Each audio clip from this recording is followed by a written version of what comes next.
Hello friends, कैसे आप सभी। आई होप अच्छे ही होंगे। वेलकम आप सभी का। तो फ्रेंड्स, आज हम बात करने वाले हैं कि हमें टीजीटी, पीटी और अन्य वैकेंसियाँ आ रही हैं, सब जल्दी ही देखने को मिलेंगी। तो हमें अपनी तैयारी कैसे करनी है, हमें किस तरीके अपने समय को मैनेज करना है। जैसे कि हम हाउसवाइफ को समय का अभाव रहता है, हमारे पास बहुत से काम होते हैं, जैसे कि हमें बच्चों को देखना होता है, परिवार को देखना होता है, घर चलाने के लिए मतलब कि काफ़ी हमें सामना करना पड़ता है। तो हमें इसे लिए हमें पढ़ाई के लिए थोड़ा समय नहीं मिल पाता है। तो लोग हमें समय को कैसे निकालना है, ये चीज़ हम मैनेज करेंगे।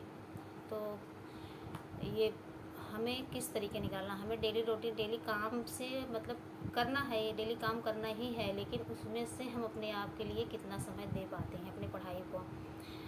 तो हमें जिस तरीके हम सुबह 5 बजे उठ के हम अपने बच्चों के लिए टिफ़िन बनाते हैं, घर के लिए काम करते हैं, पूरा काम झाड़ू वाड़ू वगैरह ये सब करना रहता है, कपड़े हो गए, बर्तन हो गए, खाना हो गया, तो हमारा डेली का रूटीन है, ये तो हमें करना ही है।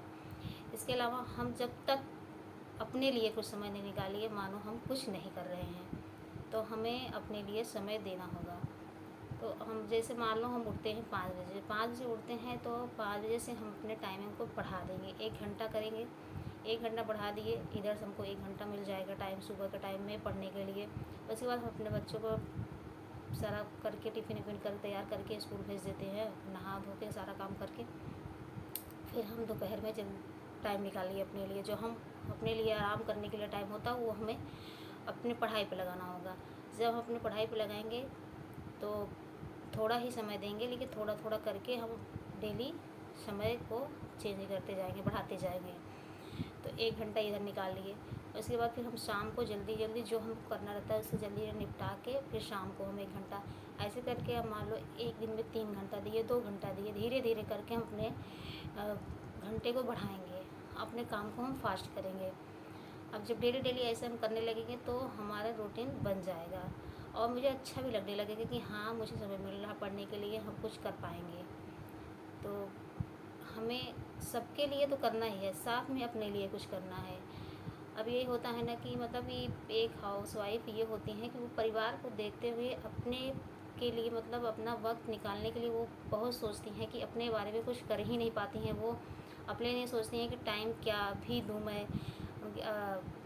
वैसे करते करते मतलब उनका रहता है कि हम बच्चों का करो, परिवार का करो, फिर अपने लिए वो समय नहीं दे पाती है वो मतलब लेकिन हमें अपने लिए करना है। तो यही वैकेंसियाँ आ रही हैं, आप तैयारी पे लग जाइए, शुरू कर दीजिए। डेली थोड़ा थोड़ा ही सही पर डेली करिए। और डेली करने से ये होता है कि हमारा रूटीन मतलब बन जाता है और हमें चीज़ें समझ आने लगती हैं। जब चीज़ें हमें समझ आने लगेंगी तो हमें ऐसा लगेगा ना कि ये मुझे समझ आ रहा है, मुझे इसे और टाइम देना चाहिए। तो धीरे धीरे अपने आप को टाइम मैनेज होने लगेगा। अब ये करने के बाद मुझे अब ये अब आप लोग भी मतलब तैयारी शुरू कर दीजिए। अब ये कमेंट करके ज़रूर बताइए कि मतलब हम अपनी तैयारी शुरू किए कि नहीं किए। तो फ्रेंड्स, यही सब है, अपना मतलब कि करते रहिए और आगे बढ़ते रहिए। हम भी मतलब हमको भी थोड़ा सा सपोर्ट करिए और हमारे चैनल को सब्सक्राइब करिए और धीरे धीरे मतलब कि मुझे भी आगे बढ़ाइए। मैं भी कुछ करना चाहती हूँ, आगे बढ़ना चाहती हूँ। तो फ्रेंड्स, यही अपने वीडियो को मैं अंत करती हूँ। Bye bye.